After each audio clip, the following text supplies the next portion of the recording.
Let's talk to Colin Clarke, Director of Policy and Research at the Soufan Group, a private intelligence firm. Colin, good to see you. Welcome. First of all, what preparations is the Israeli military likely to be undertaking ahead of this, as they call it, next stage of its war against Hamas?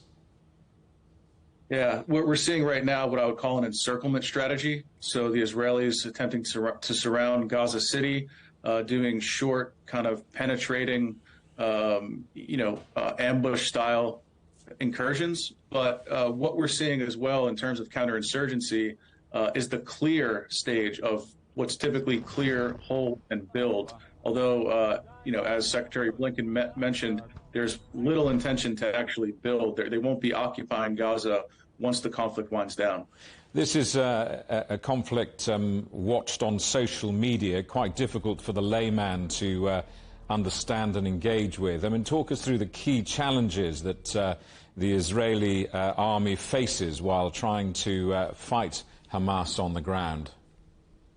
Yeah, well, we're talking about fighting in what we call dense urban environments, which is among the most difficult types of combat that militaries have engaged in historically, whether it's Grozny in Chechnya, as the Russians found out, or as the United States found out in Mosul against the Islamic State. There's a number of challenges that go along with this, including, militants hiding in the rubble, using tunnels, improvised explosive devices, and also bringing with that kind of more modern tech, including drones. So combining old school with new school to make a really difficult fight for the Israelis in the days and weeks ahead. Hezbollah warning of this spiraling into a wider regional war. Will it?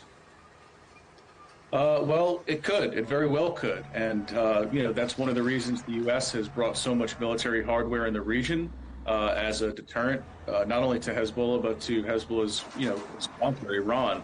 So this is a clear warning to the Iranians to stand down.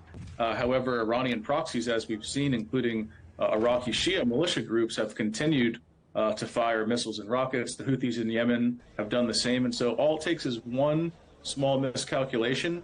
If U.S. personnel is killed, that could really up the ante, and we could be on our way toward a broader regional conflagration. What timeline would you say we're looking at? I mean, how long do you think this war is going to last? It's really difficult to say. In my own research, we looked at 71 insurgencies from the end of World War II to 2009. The median length was 10 years, right? Some lasted 30, some lasted a couple of months. It could be anywhere in that range. My sense, given the diplomatic pressure that's being applied, the United States is really investing a lot of resources in attempting to negotiate some kind of a humanitarian pause and ceasefire. I'm hoping this winds down in weeks, but it could very well go much longer. Colin, good to talk to you. Thanks very much indeed for coming on the programme. Colin Clarke, Director of Policy and Research at the Soufan Group, talking to us from Washington.